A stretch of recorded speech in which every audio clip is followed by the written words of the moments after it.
सभी दोस्तों को अनुज सर का नमस्कार।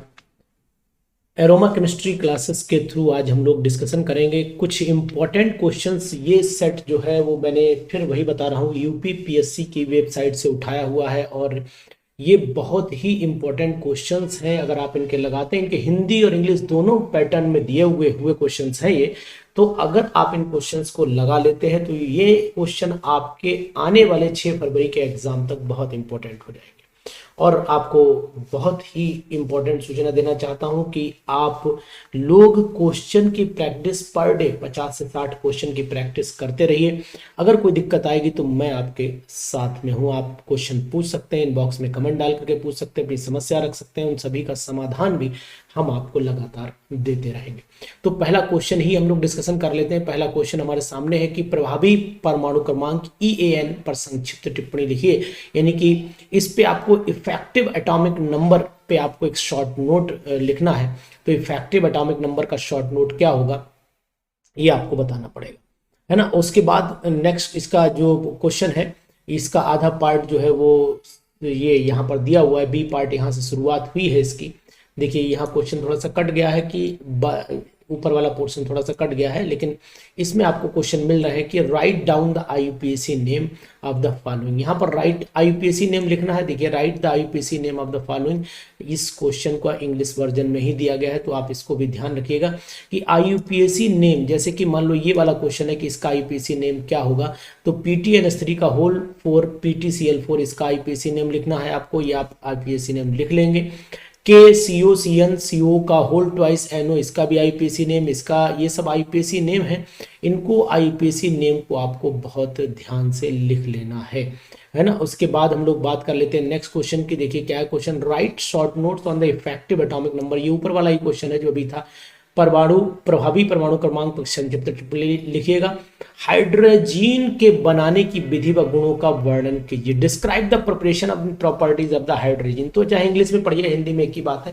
और कुछ बच्चों के जो क्वेश्चंस है वो ये भी हैं कि सर जरा हमें ये जरूर बताएं कि पेपर को इंग्लिश में करना है, हिंदी में करना है। तो मैं आपको ये बता देना चाह रहा हूं कि आप पेपर किसी भी एक भाषा का प्रयोग करिएगा और जो टेक्निकल वर्ड है उनको आप इंग्लिश में यूज कर सकते हैं। जैसे कि मान ली कहीं पर Na पॉजिटिव आयन लिखना है, सोडियम पॉजिटिव, तो चाहे सोडियम इंग्लिश में लिखिए, हिंदी में लिखिए, एक ही बात आएगी, है ना। तो जो टेक्निकल टर्म है उनको तो आप इंग्लिश में ही यूज करें, बाकी आप हिंदी यूज कर सकते हैं, कोई भी समस्या नहीं आएगी।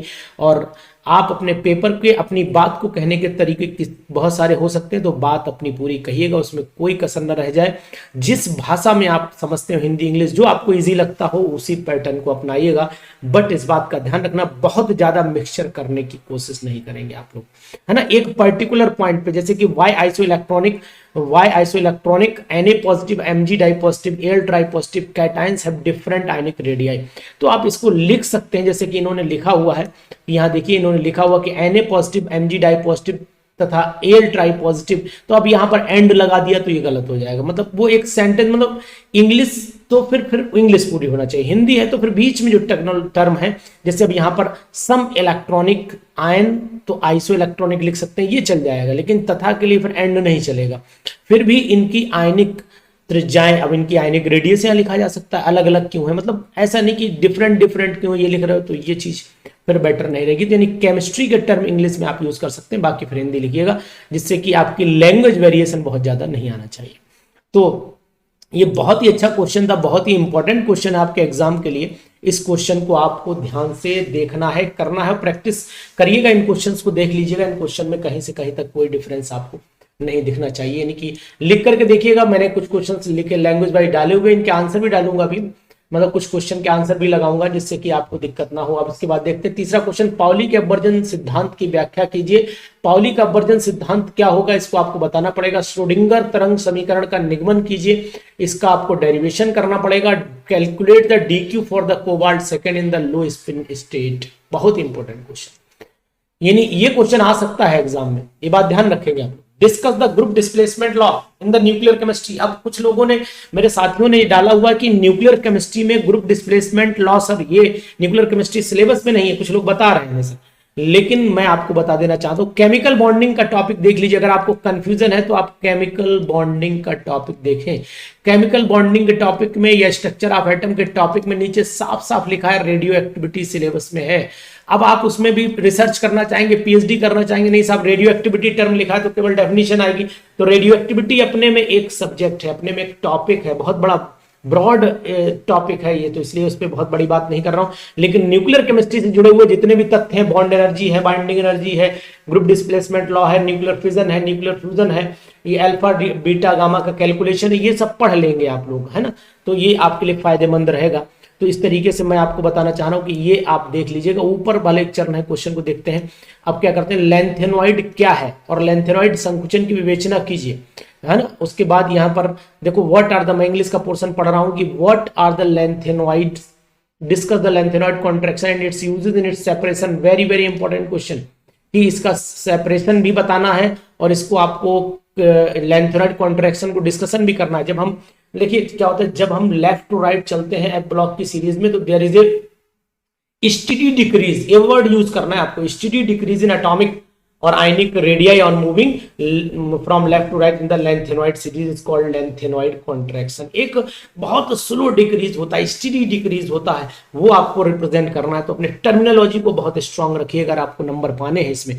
तो what are the transition elements, how do they differ from the rest of the element, ये कैसे डिफर करते हैं, इस चीज को आपको लिखना पड़ेगा। बड़ा अच्छे क्वेश्चन मैं आपके सामने लाया हूं और ये क्वेश्चन अगर आप करते हैं तो आपके लिए बहुत ही हेल्पफुल हो जाएंगे एग्जामिनेशन में ये क्वेश्चन। इसके बाद देखें क्वेश्चन कौन सा है। क्वेश्चन कह रहा है कि which of the following transition metal ion will be coloured, कौन से ट्रांजिशन मेटल आयन कलर्ड होंगे। तो इसको आप जरा देखिएगा तो आपको पता है जिसमें कलर्ड होने का मतलब क्या है, कलर होने का मतलब होता है डी टू डी ट्रांजिशन। और डी टू डी ट्रांजिशन कब होगा, जब अनपेयर्ड इलेक्ट्रॉन होंगे। तो पहले तो आपको अनपेयर्ड देख लेना है, और अनपेयर्ड जहां पर भी होंगे उसी में डी टू डी ट्रांजिशन। और कंप्लीटली फिल्ड अगर तुम लिए बैठे हो डी ऑर्बिटल या डी सबसेल, तो फिर कहां से, कंप्लीटली फिल्ड है तो there is no d to d transition, it means there is no formation of the coloured ions, colour ion नहीं बनेंगे। तो इस चीज को भी आपको एक्सप्लेन करना पड़ेगा, ये अच्छा क्वेश्चन है। Calculate the magnetic moment of cobalt third in COF6 try negative and cobalt NH3 का होल 6 ट्राई पॉजिटिव, इसको भी कैलकुलेट करना है। Draw the structure of the haem, explain the haemoglobin transport molecular oxygen human body. ये भी एक अच्छा question है और ये क्वेश्चन जो है वो ऐसे कह सकते हैं कि एंजाइम से जुड़ा हुआ भी है, और ऐसे कह सकते हैं ये क्वेश्चन जो है वो केमिस्ट्री इन एवरीडे लाइफ से भी हम बोल सकते हैं कि जुड़ा हुआ है। ये क्वेश्चन हम लोग ऐसे भी कह सकते हैं कि ये क्वेश्चन जो है वो कोलाइडल सॉल्यूशन से भी कहीं ना कहीं जुड़ा हुआ है। तो इस क्वेश्चन को आपको करना जरूर है। बायोमोलिक्यूल से भी जुड़ा हुआ क्वेश्चन बोला जा सकता है इसको। तो ये टॉपिक बहुत ही इंपॉर्टेंट है, इनको आप किसी भी कीमत पे छोड़ना आपको नहीं है। इसके बाद रमन स्पेक्ट्रम से आप क्या समझते हैं, इसमें प्राप्त होने वाली सभी विभिन्न रेखाओं का वर्णन कीजिए तथा बताइए कि रेखाएं क्यों प्राप्त होती हैं, है ना। क्वेंचिंग ऑफ फ्लोरेसेंस से आप क्या समझते हैं, very very important question. What do you understand by the quenching of the fluorescence, है ना। What are the P and Q and R branches of the vibrations rotations spectrum। तो spectrum में आपको नहीं जाना है अभी, ये क्वेश्चन एक्स्ट्रा है इसमें, तो लीव कर दीजिएगा। Write the applications of solubility product, again very very important question. ये जो क्वेश्चन है सॉल्बिलिटी प्रोडक्ट वाला, इस पे मैं इंपॉर्टेंट डाल रहा हूँ, इसको आपको ध्यान रखना पड़ेगा क्योंकि ये क्वेश्चन आपको मिल सकता है एग्जाम में, है ना। उसके बाद रेडियस रेशियो इफेक्ट की विवेचना, देखिए आ गया, आपको पैटर्न भी मिल रहा है। क्वेश्चन पूछ लिया गया कि रेडियस रेशियो इफेक्ट की विवेचना कीजिए। इस पैटर्न पे आप लिख सकते हैं, इस पैटर्न पे आप लिख सकते हैं, ये बात ध्यान रखिएगा। एग्जाम में जिन बच्चों का ये क्वेश्चन था ना किस पैटर्न पर लिखे, तो इस पैटर्न पर आप लिख सकते हैं। बड़ा ध्यान दीजिए इस बात पर, है ना, लिख सकते हैं। ये मैंने यहां पर लिख भी दिया जिससे कि आप इस बात को समझ लें कि मतलब अगर हिंदी इंग्लिश मिक्स लिखना तो लिखने का तरीका भी क्या होना चाहिए। उसके बाद state and explain the Franck Condon principle. Franck Condon principle क्या होता है इसको आपको बताना पड़ेगा। और उसके बाद what do you understand by the radio active equilibrium, how does it differ from the chemical equilibrium, ये केमिकल इक्विलिब्रियम से कैसे डिफर कर रही है। तो आप क्या करेगा, इस क्वेश्चन पे भी इंपॉर्टेंट लगा ली, ये उतना इंपॉर्टेंट क्वेश्चन नहीं है। फ्रैंक कोडोन प्रिंसिपल जो है ये क्योंकि इस सिलेबस से थोड़ा सा हटा हुआ क्वेश्चन है, इसलिए आप इस पर विशेष बहुत ध्यान नहीं दीजिए, कोई दिक्कत नहीं है। लेकिन आपको ये बता देना चाह रहा हूं कि C question, buffer solution, radius ratio effect, ये क्वेश्चन आ सकता है, ये क्वेश्चन आप जरूर करेंगे। इन दोनों क्वेश्चन पर भी मैं इंपॉर्टेंट इसलिए लगाऊंगा क्योंकि आपको इनको विशेष तौर से ध्यान रखना है। उसके बाद क्वेश्चन सिलिकॉन्स क्या होते हैं, एंजाइम कैटालिसिस और कॉमन आयन इफेक्ट क्या होता है, इसको भी आपको बताना पड़ेगा। What are the macromolecules, describe a method of determination of their molecular weight, differentiate between the number average molecular weight and mass average, यानी कि molecular weight and weight average molecular weight of the polymer. ये भी question polymerisation से जुड़ा हुआ है, तो आप इस क्वेश्चन को भी ध्यान रखेंगे, इस क्वेश्चन को ध्यान से पढ़ भी लेंगे। Explain the first and second law of thermodynamics, ये क्वेश्चन भी आ सकता है और ये क्वेश्चन भी आ सकता है। यहाँ पर पावर बदल सकती है कि 10⁻³ की जगह 10⁻² दे दें, 10⁻4 दे दें, 5 दे दें, 6 दे दें, ऐसे दे सकते हैं। तो ये क्वेश्चन भी इंपॉर्टेंट है, इसलिए आप इनको जरूर लगाइएगा, है ना। ये बोल रहा हूं मैं आपको। NH3 तथा NF3 की ज्यामिति की विवेचना कीजिए, यानी draw the geometry of the, पता है आपको क्वेश्चन कैसा है कि draw the geometry of the ammonia molecule and NF3 molecule, दोनों की ज्योमेट्री ड्रॉ कर देनी, इसको मैंने बताया भी है। पी ब्लॉक का क्वेश्चन है ये। Draw the molecular orbital diagram, CO का मॉलिक्यूलर ऑर्बिटल डायग्राम बनाइएगा। और यहाँ पर CO का बॉन्ड ऑर्डर, CO प्लस का बॉन्ड ऑर्डर आपसे पूछा जा सकता है। CO प्लस का बॉन्ड ऑर्डर 3.5 आता है, वीडियो देखिएगा, मैंने बनाई हुई bond order of CO positive is 3.5। Difference, define electronegativity and ionisation potential, how do they vary in group and periods, group और पीरियड में कैसे वेरी करते हैं ये बताइएगा जरूर, है ना। Define the hydrogen bond, discuss, ये पढ़ाया हुआ पूरा टॉपिक पढ़ा हुआ हाइड्रोजन बॉन्ड और ये इंटरमॉलिक्यूलर हाइड्रोजन बॉन्डिंग। निम्नलिखित जटिल यौगिकों का आईपीएसी नेम, ये फोकस स्क्रीनशॉट लीजिए इसका और इसके आईपीएसी नेम लिखिएगा, बहुत ही इंपॉर्टेंट है ये वाला क्वेश्चन। तो ये मैंने कुछ क्वेश्चंस बनाए हैं और ये क्वेश्चन मैंने सब आपको फिर बता देना चाह रहा हूँ, आप ढूंढें और परेशान हो, उससे कोई मतलब नहीं है, लेकिन ये क्वेश्चन सभी मैंने यूपीपीएससी के सैंपल पेपर से लिए हुए हैं। यूपीपीएससी का सैंपल पेपर इंपॉर्टेंट लग रहा है मुझे इस बार आने के लिए, इसीलिए आप इनको आराम से लगा लीजिए, इनको पढ़ लीजिए, इन क्वेश्चंस की प्रैक्टिस कर लीजिए और ये क्वेश्चन आपके एग्जाम में आ सकते हैं, इसलिए मैं आपको ये प्रेशर बना रहा हूँ, ठीक है ना। तो ये क्वेश्चंस आप दूसरों तक फॉरवर्ड करिए, दूसरों को बताइए, दूसरों को समझाइए कि नहीं, हमारे पास भी एक चैनल है जो हमारी तैयारी करवा रहा है GIC मेंस 6 फरवरी के लिए, और उसके लिए आपको per day practice set, practice papers आपको मिलते रहेंगे। इसका एक PDF भी है जो आपको मिल सकता है, अवेलेबल हो सकता है। अगर आपको PDF चाहिए तो पर्सनल नंबर पर मेरे WhatsApp कर दीजिएगा, मैं आपको बता दूंगा वो आपको PDF कैसे मिल सकती है। ये आपको जो 16 चैप्टर हैं, simple, solid solution, electrochemistry, chemical kinetics, electrochemistry, है ना, और आपके D block, P block, coordination, chemistry, everyday life, halo alkanes, halo arenes, aldehyde, ketone, carboxylic acid, एल्ड और एमीन्स, नाइट्रो कंपाउंड, ये सभी की PDF मेरे पास अवेलेबल है और उनका आंसर के साथ में अवेलेबल है, उनके आंसर भी आप उनको मिल जाएंगे।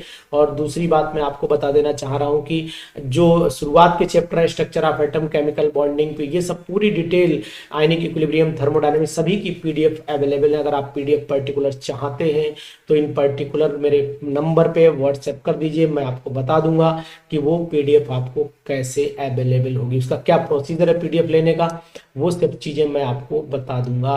तो अगर आपको PDF चाहिए है, विद आंसर चाहिए, तो मैं आपको PDF अवेलेबल करा सकता हूं, लेकिन आप क्या करें, अपनी तैयारी में कहीं से कोई कसर न छोड़ें। जो भी मैटर है, बहुत ज्यादा मैटर कलेक्ट करने के व्यवस्था में न रहे, ज्यादा मेहनत करने की व्यवस्था में रहे, वही आपके लिए फायदेमंद होगा। तो क्वेश्चंस कैसे लगे जरूर बताइएगा।